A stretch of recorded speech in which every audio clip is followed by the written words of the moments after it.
More Nigerians have joined the advising of the Economic Community of West African States on the dangers of using military might to suppress this coup in Niger Republic. They claim dialogue remains the best way out of the impasse, insisting that deploying troops to fight the military junta would rather compound security, social, and economic challenges in Nigeria, Niger, and the other neighboring countries.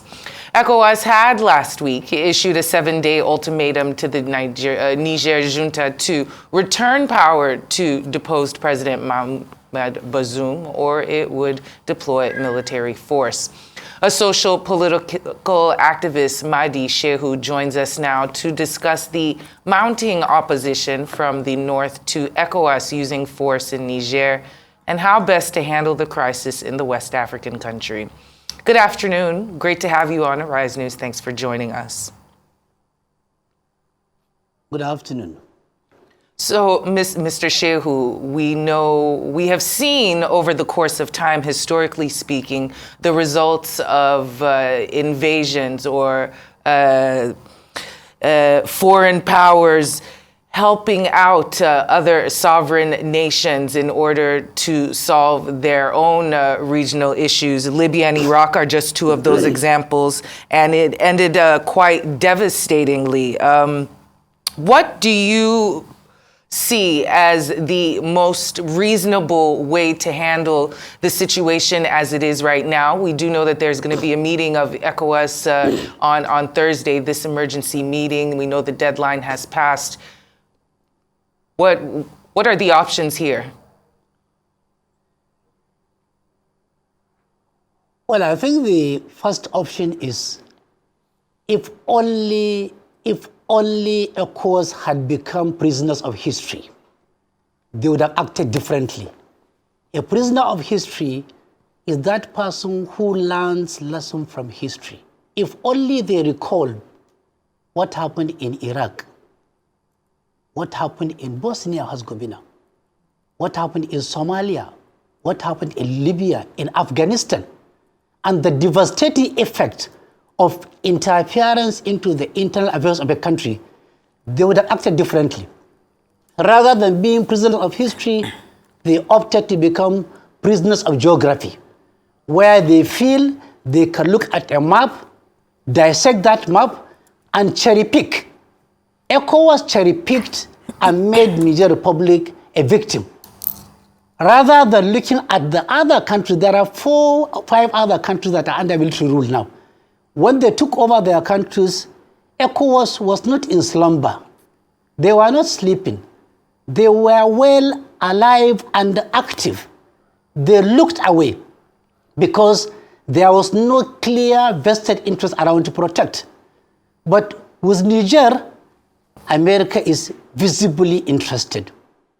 With Niger, UK is an interested party. With Niger, they can split fire for them to protect America and the UK. And they are making the biggest mistake of their lives. Let Thursday come. Let ECOWAS move their own troops to decimate, to obliterate, and to destroy Niger. And they think other countries are going to just fold their own arms. They will not fold their arms.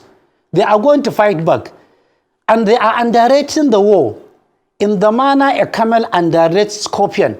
Ask anybody who knows the desert very well. The smallest insect that gives camel the biggest headache in life is the scorpion. The moment a camel sees a scorpion, it runs like hell because the scorpion kills the camel in spite of the size. In this case, Niger is the scorpion, ECOWAS will be the camel. It will just be a matter of days and time. In international politics, you don't cherry pick what you want to destroy. You don't cherry pick. They are cherry picking on Niger. And it is an avoidable blunder. Here is a country, Nigeria, that has multitudinal, multidimensional, endless social, political, economic, and all other problems remaining unsolved, still counting. People are living in abject poverty. You don't even have money to pay arrears, no money for infrastructure, no money for this, no money, and you think you have money to lead a war because other countries in ECOWAS don't have the money. Nigeria will fund this war, and Nigeria doesn't have the capacity to fund this war. Duly noted, Mr. Shehu. Of course, you stating that Nigeria doesn't have the capacity to fund this war. Speaking of Nigeria, one of the questions that we'd like to ask you is why the northern part of Nigeria, why northerners are vehemently against military operations in this Niger coup. Could you give us some insight on that? It's not only the north. Get the demography very well. Go to Niger Republic. Get the demography of Nigerians that are staying in Niger Republic. There are Hausas, Yorubas, Igbos, Fulanis, Kanuris, Birams, Ganauris. Every tribe in Nigeria has a representation in Niger Republic. Therefore, don't look at it as a northern affair. It's not a northern affair. Maybe predominantly northerners are there, but there are so many other ethnic tribes of Nigerian extraction that are living in Niger, have been living in Niger, they have married there, they have invested there. Therefore, attacking Niger is not only attacking the north, it's attacking the entire Nigeria. Maybe that is another way of saying that maybe Tinubu dreamt in the spirit of Gideon Oka, who wanted to excise the entire north out of Nigeria. Let him decimate the entire north. And let's see what he's going to get out. If he's not careful, he will lose more than ECOWAS. If he loses more than ECOWAS, he will lose Nigeria. There is no way you can go to a war in Nigeria involving more than 50 million people, and you think you can just look away, you go and sleep, and you sip some tea and feel comfortable and order a military excursion into Niger. Let him go ahead and do that. We are waiting for him to do that. We are not afraid of that. Let him attack Niger, please, yesterday, in a manner of speed, not even today. Let ECOWAS on Thursday order for a military invasion of Niger. Not Thursday, but please today on Tuesday. We are waiting for it to happen. We hope not to. It's the proverbial rock between a hard place. In one situation, we have a country like Nigeria that isn't completely politically stable in and of itself. And then we have another country right next to it, well, a bunch of countries that have military juntas who are at the helm, and they seem quite politically unstable as well. Military governments. Right now, it seems like President Tinubu has a lot on his plate. He must be extremely stressed out. How heavily does his credibility hang on how he handles this Niger situation? Well, already, even before the Niger situation, he has credibility issues surrounding his person, his personality, his genealogy, his political affiliation, his votes, his declaration. This is enough baggage for him. Now, on his own, he elected personally. He elected personally, and he invited stress and placed on his head. Unfortunately, he doesn't have the head to shoulder that tension, to shoulder that stress. If you remember, there are two rivals in Arrow of God. One of them is Nwaka of Idimili. The other one is Ezulu of Ulu. The two of them have been at loggerheads. They have been fighting. And in trying to paint the scenario the way it is, Achebe did a proverb, which I love always, that I prefer to deal with somebody who calls for war and put his head. I prefer to deal with people who throw a stone up there and put their head to receive it than somebody who calls for war. And when it comes, he trembles and passes a premature shit. This is a war that Tinubu cannot afford. Physically, psychologically, intellectually, militarily, the capacity is not there. I think he is using this war as an alibi. As what? As a cover. To do what? To ensure the war comes between Nigeria, ECOWAS, and Niger, and then that will make him invoke a constitutional provision for emergency rule. That will not happen. Nigerians are much, much wiser. We have seen in other military, just like you said, in other military, and other countries where military are, they are stable. They have no business going to Niger. If the choice of Nigerian people to assage for their own frustration is a military rule, and they have welcomed it, so be it. Where was ECOWAS when other countries were being taken over by military? Where was America? Where is the UK? Where are all these pretenders of democracy? Where were they? If military rule is an option to irresponsible leadership, to fraud in governance, to betrayal of trust, to cherry picking of enemies, so be it. Mr. If Shehu. civilian president don't like coup, if civilian president don't like coup, they should be democratic, they should be responsible, and they should be answerable. Short of that, coup will always be an option for people who are aggrieved. Noted. Of course, we'll have other elements to explore with you, but I would like to go back to some of the statements that you've made here. You mentioned that if the president is not careful, he will lose more than ECOWAS, he will lose Nigeria. And when referring to the president exploring military options, you stated, and I quote, "We are waiting for him to do that." So I'm just wondering, when you say you're waiting for him to do that, what reaction, since you're also a political activist, what reaction do you have in store should he choose to explore the military option? When Saddam Hussein invaded Kuwait, the next 3 hours, the president of the US then, George Bush Sr., went on the air and said, "This is my last message to Saddam Hussein. Get out of Iraq or you lose more than Iraq." He refused to go out and he lost Iraq. If Tinubu decides to go and invade, along with ECOWAS, to invade Niger, he will lose more than ECOWAS, because definitely we are going to the polls anytime, any day, anytime soon. We will go back to the votes. We will go back to the polling stations. And that is when Nigerians will realize that they have been called upon in the past. Be wary, be careful, beware of a Tinubu presidency. They didn't hear. Now we are seeing the manifestation of absolute failure and incapacity, inability, and lack of experience. Only an inexperienced president, barely 3 months in an office, can begin to think of war. Therefore, our option, violence is not an option.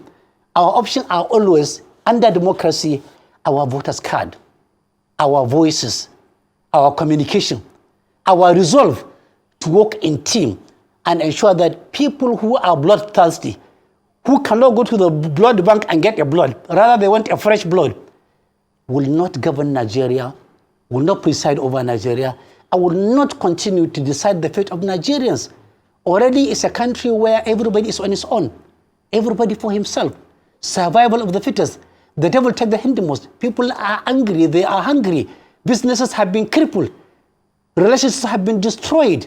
And yet under this terrible situation, somebody is thinking of war. Perish that thought of going to war. But for war, let him go to war. In war, there are multiple casualties from both ends. Only God knows who are going to be the casualties of the war between Nigeria. In fact, it's even between Nigeria, because Nigeria will sponsor this war, either by getting loan or by mortgaging anything. Other ECOWAS countries are gasping. They are economically dispossessed. They are down. They are below zero line. Let us see how under this situation he will go and borrow money to fund a war, a white-collar war, a war of emotions, and a war that will take him nowhere. And a war that is sure to create havoc within our continent, not just the Western region, but all through. Extensive havoc. Extensive havoc. And as students of history, you can enlighten us some more about this, but you were speaking about who will foot the bill for the war. We're still paying for our very valiant efforts in Sierra Leone and Liberia, in which Nigeria did shelve most of the cost for that. We do know that there is a cost of living crisis that is biting us quite severely, as many as are clamoring for palliatives. But I want to move away from that and ask about the intervention of foreign powers. Still more on being a student of history. Historically speaking, we have seen this happen in many regions. Right now, it is a power play between France and Russia, it seems. We know that the former French colonies are super annoyed with with France. They don't want anything to do with them. We've seen them expel them over the last couple of months. And here comes Russia, who is fighting its own war and creating havoc, internationally speaking. We have the Wagner troops who have decided to help liberate Niger. In such situations where people of a different skin color or a different background and different heritage come to liberate us, we do know that it ends not always the way that we plan. Can you speak about Russia's role in the Niger war and also France as well? It's not a fight between France and Russia as such. There are three parties versus a party. Proxies. The first party is America. Second party is the UK. The third party is the collective union of Europe altogether put together. On one hand. On the other hand, you have Russia. All of them are not in Niger, will not be in Niger for God and country. No, they are there for economic reasons.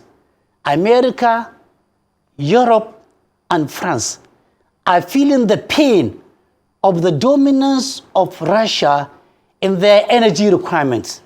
80% of the energy requirement in Europe comes from Russia. Therefore, they are looking for a way out. The only way out they had was they funded a so-called pipe, AKK file of gas, running through Niger right into Europe so that it will checkmate the excesses and the dominance of Russia in supplying energy. This is the great opportunity for Russia to ensure that that project will not go on. America, Europe, and France will have to continue depending on Russia's gas and energy for any time for a long, very long time to come. Therefore, it's a convergence of hypocrisy, cherry picking, wickedness, man's inhumanity to man, and power against weakness. They are feasting on Niger simply because they are fighting a proxy war.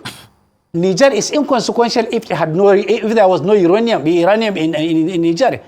If there was no this pipeline of gas in Niger, it would have been nothing. When you say liberating Niger, I just laugh before I come to comment on it. What are you liberating there? Niger is the second poorest country in the world. Their per capita is virtually below zero if you compare to any of the international currencies. Their educational sector is virtually zero. Health sector, virtually zero. No agriculture, nothing.